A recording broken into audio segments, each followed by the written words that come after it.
बाहरी। अब सोचो 135 करोड़ की आबादी है, पर सारी मम्मियों को तो बेटा सरकारी बने, सरकारी। अरे काहे सरकारी नौकरी करे, मोबाइल बनाने की फैक्ट्री क्यों नहीं डाल रहे हैं आपके बच्चे? क्यों नहीं अपने देश की तरक्की में आप अपना योगदान दे रहे हैं? बड़ी बड़ी फैक्ट्री, इतना विवेकशील बनाओ बच्चों को, बड़े बड़े काम करें, छोटे छोटे काम। नौकरी 20,000 की नौकरी दे दो, सरकार 50,000 की नौकरी। क्यों 50,000 के पीछे पड़े हो? 50,000 क्यों कमाना है तुम्हें? 20 लाख रुपए महीना क्यों नहीं कमाना तुम्हें? 1 करोड़ रुपए महीना कमाओ ना, 10 करोड़ रुपए महीना कमाओ, और सरकार को अच्छा खासा इनकम टैक्स दो ताकि सरकार भी मजबूत हो। हर आदमी आज फिक्स है, हमें 50,000 की नौकरी मिल जाए महीने की, महाराज हम सुखी हो जाएं। आदमी, भारत का व्यक्ति ना ऐसा नहीं था जैसा आज का है। भारत के व्यक्ति, भारत के लोगों की सोच बड़ी ऊंची हुआ करती थी। आज की सोच बिल्कुल संकीर्ण हो गई है। आप 50,000 से ज्यादा का सोचते भी नहीं। कौन सोचता है बताओ? आजकल 10,000 की नौकरी मिल जाए तो लोगों को संतोष हो जाए, भैया 10,000 की, चलो हमें नौकरी मिली। कितने की? 10,000 की, महीने की 10,000। 20,000 रुपए मिल गई, बहुत बड़ी मिल गई। अरे भाई क्यों इतने तुम कमजोर हो? 20,000 की नौकरी क्यों करते हो? 50,000 की नौकरी क्यों करते हो? अपने आप को इतना सफल बनाओ, इतना सफल बनाओ कि आप 50 लाख रुपए महीने में कमाएं, 1 करोड़ रुपया महीने में कमाएं। सफल क्यों नहीं बनाते? क्यों सीमित हो जाते हैं आप? अपनी सोच को क्यों आपने सीमित कर रखा है? अपने बच्चों को क्यों नहीं स्वावलंबी बनाते? बच्चों को ये कहा करो, बेटा तुम्हें नौकरी नहीं करनी, बल्कि तुम्हें हजारों नौकरियां पैदा करनी है, लोगों को रोजगार देना है, ना कि रोजगार के पीछे भागना है।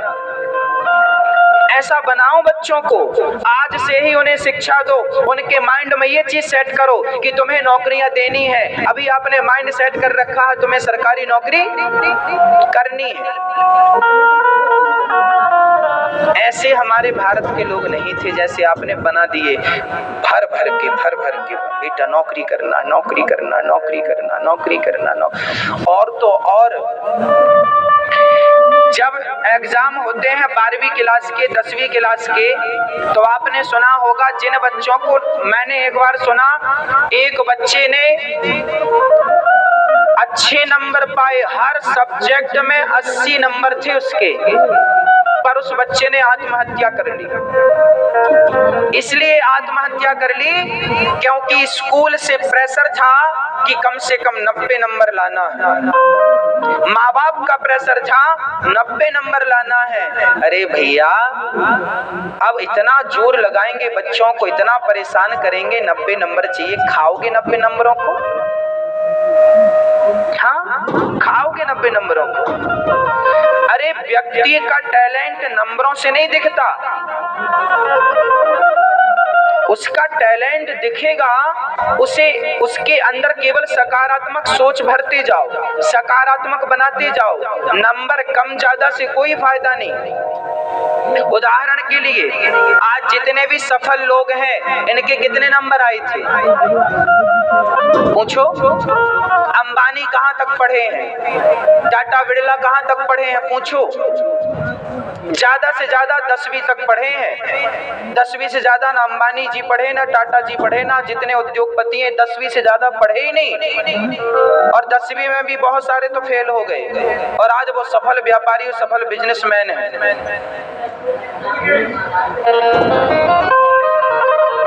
कितने लोग ऐसे पाए जाते हैं, कितने लोग ऐसे हैं जो कि ज्यादा नहीं पढ़े पर वो सफल बन गए। आप अपने बच्चों को ये मत कहा करो अच्छे नंबर लेके आए, अच्छी बात है, अच्छे नंबर लाएं, अच्छी पढ़ाई करें, अच्छी बात है, पर इतना प्रेशर ना दो कि आत्महत्या कर लें बच्चे। इतना भी प्रेशर तो ठीक नहीं है। अरे आदमी तो किसी ना किसी विधान से, जिनके एक भी नंबर नहीं आते वो भी कोई भूखा थोड़ी मर रहा है, सब बढ़िया पेट भर के खा रहे हैं, 2 रोटी सब कमा रहे हैं। मजदूर आदमी भी 2 रोटी कमाता है, बच्चों को पालता पोसता है, संस्कार देता है। बच्चों का केवल उनके अंदर सकारात्मक सोच भरिए, सकारात्मक संस्कार भरिए। बेटा तुम्हें नौकरियां देनी है, ये माइंड में सेट कर दो, वो अपने आप उतने नंबर लेके आएगा जितने की उसको जरूरत है।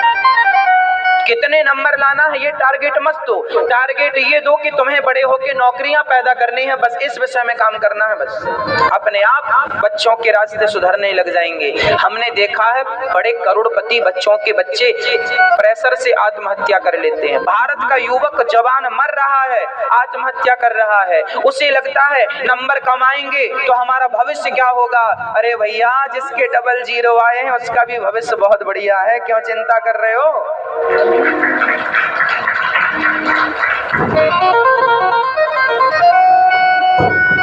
आप सफल व्यक्ति बनने के लिए बहुत ज्यादा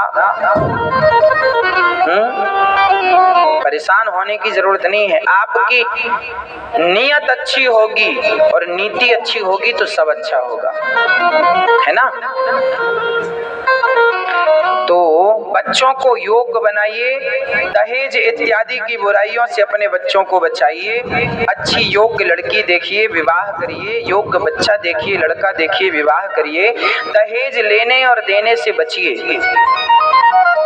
दहेज की भीख आपके बच्चे हाथ पसारते पसारते, बाप ने भी हाथ पसारा, बेटे ने भी हाथ पसारा और नाती ने भी हाथ पसारा। भिखमंगों की खदान है, सब भिखमंगे, बाप भिखमंगा, बेटा भिखमंगा, नाती भिखमंगा। भिखमंगाओं को पैदा किया आप लोगों ने, बताओ। सब दहेज की भीख मांग रहे, भैया दे दो 10 लाख, दे दो 10 लाख, दे दो 20 लाख की भीख, दे दो 20 लाख की भीख, दे दो।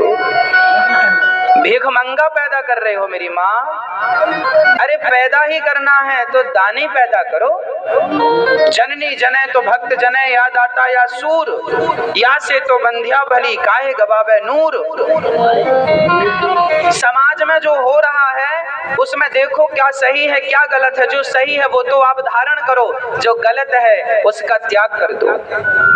अच्छाइयों को तो जैसे दूध और पानी में हंस दूध दूध पी लेता है, पानी पानी छोड़ देता है, जैसे सुपड़ा सार सार रख लेता है, असार उड़ा देता है, उसी प्रकार जीवन में सार तत्व तो ग्रहण कर लेना चाहिए, असार तत्व छोड़ देना चाहिए। आपको जो मिल जाए लड़की के पिता से वो अपनी मर्जी से दे तो रख लो, पर भीख ना मांगना चाहिए। भैया दहेज दे दो।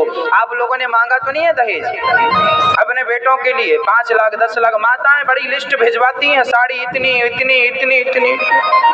ये माताएं इनका ये अभी यहाँ बढ़िया करती हैं, और इनसे जरा बात कर लो शादी की,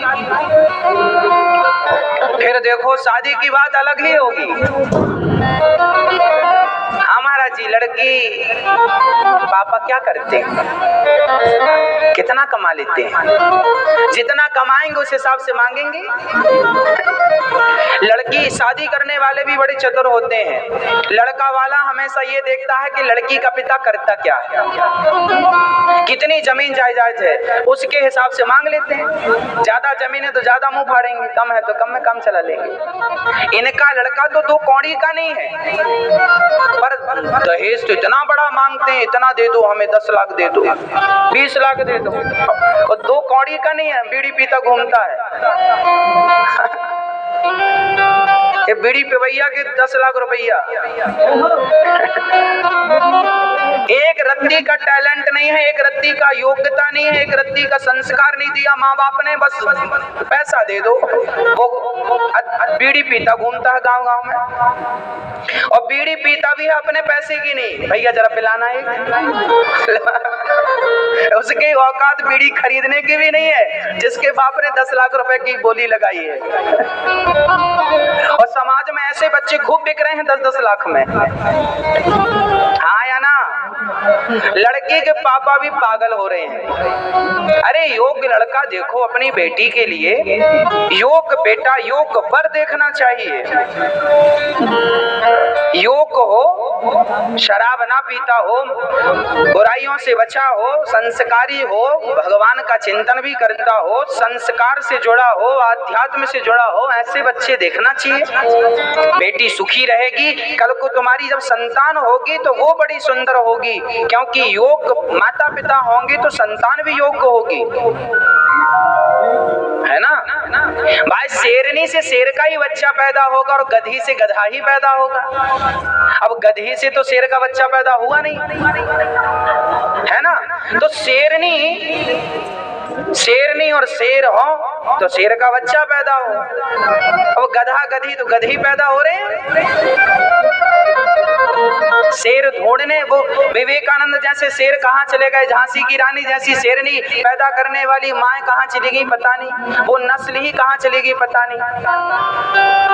अब तो सब माँ बाप भी कहते बेटा पेट भर लो अपना किसी तरीके से, बस पेट भर लो। सब पेट भरने के लिए रो रहे हैं, सबको पेट ही भरना है। अरे पागल क्यों परेशान हो, पेट तो चिड़िया भी भर लेती है। केवल तुम पेट भरने के लिए थोड़ी इस धरती पर पैदा हुए हो, अपना कल्याण भी करना है। योग्यता के साथ साथ अपना कल्याण भी करना है, अपने देश के बारे में भी सोचना है, कुछ अच्छा कर दिखाना है बस। जनक जी अब विदा करते हैं और सीता जी जब अयोध्या पहुंची तो वहीं से गोस्वामी तुलसीदास जी ने बाल कांड पूरा करके अयोध्या कांड प्रारंभ कर दिया, है ना। बाल कांड पूरा हुआ।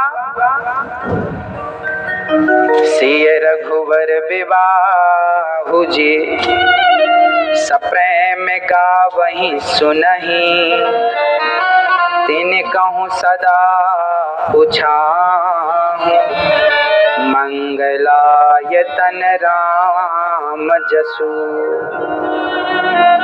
जो भी रामचरित्र में राम विवाह का श्रवण और सुनेंगे और सुनाएंगे उनका कल्याण होगा। गुरु जी के ध्यान से अयोध्या कांड प्रारंभ होता है। श्री गुरु चरण सरोज रज, यहाँ इस दोहे से प्रारंभ हुआ। निज मन मुकुर सुधारि, वर्णौ रघुवर बिमल जसो, जो दायको फल चार। ऐसे गुरु को प्रणाम करते हैं जो गुरु चारों फलों को देने वाले हैं, धर्म अर्थ काम मोक्ष देने वाले, ऐसे गुरु को प्रणाम करते हैं। अब यहाँ पहली चौपाई अयोध्या कांड की पहली चौपाई का जो नित्य पाठ करता है उसके घर में कभी भी किसी प्रकार का कलह क्लेश पति पत्नी में झगड़ा नहीं होता। क्या लिखा है जरा सुनिएगा। जब ते राम ब्याह घर आए, जब ते राम ब्याह घर आए, नित नव मंगल मोद बढ़ाए, नित नव मंगल मोद बढ़ाए।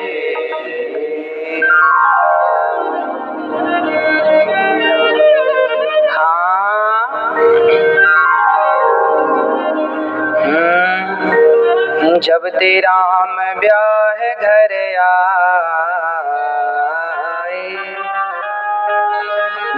नित नव मंगल मोद बधाए, भुवन चार दस भूधर भारी, सुकृत मेघ बरसहि सुख बारी, रिद्धि सिद्धि संपत्ति नदी सुहाई, तुमगे अवध